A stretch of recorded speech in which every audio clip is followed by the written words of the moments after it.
For 30 years, I didn't utter a public word about what had happened to me and my comrades. 1987 was the first time the 9 of us returned to Little Rock Central High School. It was the first time I had seen my comrades since graduation. Former President Bill Clinton was Arkansas's governor then, and we were invited back as guests of the National Association for the Advancement of Colored People. The well-known civil rights organization was holding its annual meeting in Little Rock to commemorate the 30th anniversary of the Little Rock 9 integrating Little Rock Central High School. As I walked through those halls, it was almost as if I could hear those vile words bouncing off the walls again. I could see the contorted faces of my classmates and their snickers and jeers again. I could feel the slimy wet spit. For a moment, it felt as though sadness might suffocate me. I realized then that, even though I had built a new life clear across the country, I hadn't moved an inch from Little Rock.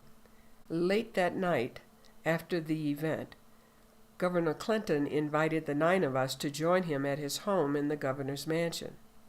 We sat around their breakfast table and chatted like old friends with him and Hillary until the early morning hours. I was touched by the couple's genuine curiosity and concern for how our central journey had shaped the rest of our lives. That conversation helped me to open up and talk about my experience freely for the first time. The reunion also reconnected the 9 of us. We pledged to stay in touch, a promise that has enabled us to build deeper and enduring friendships over the past decades. The experience also set me on a quest for healing and a greater understanding of what we had been through. My story is about the dedication of family, perseverance, and sacrifice, and it's about history. My parents ingrained in me the quiet confidence that Jim Crow was not going to make me a second-class citizen. It was that confidence that told me I deserved the quality education the Supreme Court said I was due, the confidence that steadied my feet to defy the racists with my mere presence at school every single day. My parents bequeathed to me the confidence of their fathers, both hard-working black entrepreneurs in control of their own economic lives. My family may have seemed unlikely candidates for involvement in a movement that would spark nationwide change, but it was the fortitude and the determination I was shown and taught that moved me forward. My forever role as a member of the Little Rock 9 has defined much of the latter part of my life, and I've come to peace with that.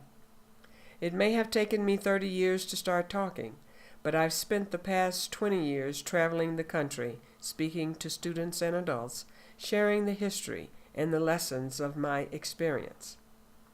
The 40th anniversary was a real highlight for me when we returned to Central High, and in contrast to 40 years earlier, when President Eisenhower found it necessary to send the 101st Airborne in to Little Rock to ensure our entry and safety. President Clinton and Governor Huckabee opened the doors for us as thousands looked on. There are many highlights that I will never forget. In 1958, we were awarded the Spingarn Medal. On November 9, 1999, we had the honor of receiving the Congressional Gold Medal. And in 2010, we were given another great honor when we went to Marquette University and received the Pierre Marquette Discover Award. The others chose me to head the nonprofit organization we created, the Little Rock 9 Foundation. The foundation means a great deal to me because it gives us a vehicle to continue making a difference in education.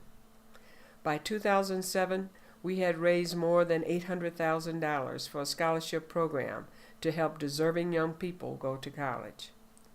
We've instituted a mentoring program, the plan being touching the lives of young people for generations to come, leaving behind a legacy that extends far beyond Little Rock Central High School.